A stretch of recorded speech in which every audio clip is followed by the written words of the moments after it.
Welcome to James on Games, and today we're going to be continuing on with the games that make the player. These are the games that taught me how to be the gamer that I am today. It was from playing these games that I learned the mini calculations and the reflexes that I would need to beat other people at competitions, or the problem-solving skills that I would need to blaze through certain problems and certain games that I particularly enjoy.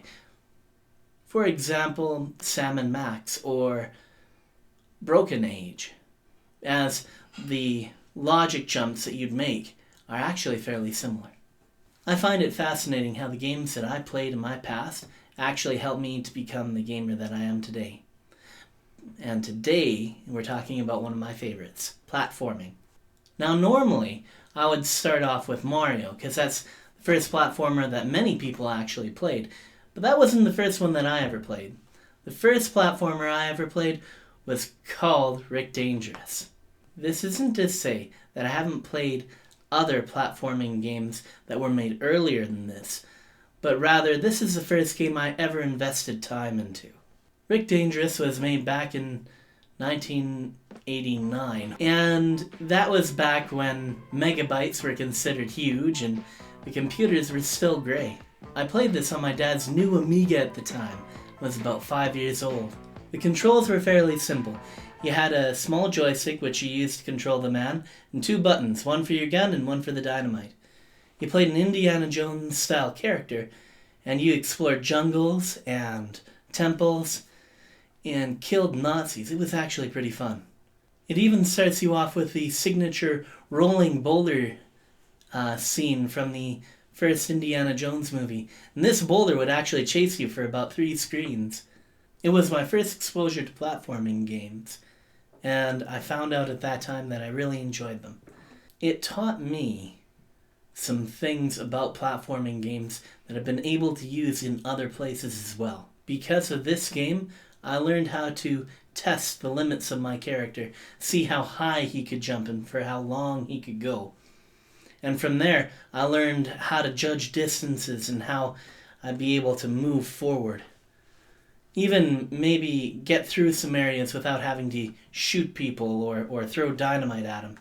And a lot of these things, actually, I wasn't focused on them. These were little calculations that my brain started to make at this point in time. The lesson I found out here was to experiment. Like I said, I did experiments to see how high I could jump and how far I could go, and from there, I actually could get a good grasp of the character. And this is important for 2 reasons. The first reason being that when you actually know how your character moves completely, it gives you a better immersion into the game. And the second is it allows you to pull off moves that are kind of tight. A lot of difficult maneuvers come down to timing. And without doing that experimentation, that's a pretty hard thing to actually get down right. It's one of those things that I had to play the impossible game a whole lot to get the timing down for that one. Another thing that this game introduced to me was characters' move patterns.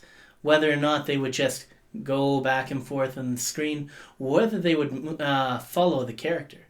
And believe it or not, that game was actually advanced enough that they had guys that would actually follow right underneath you. So it made you use the dynamite more than once. The last thing that I learned is about the flow of the game. Because the characters move by themselves, because things move with certain timing, there's a certain flow to the game that allowed you to go in and immerse yourself. If you can't feel that you can get into a game, then you're not going to be as interested in it. And it's not going to be as fun. Hey there, remember to like and subscribe. Paul, our editor-in-chief, it's not chief. Paul, our editor and chef, makes us look pretty. And Tim Jim is a good distraction. Watch their stuff too. Or don't. And break my heart. Get a hug from a fat guy.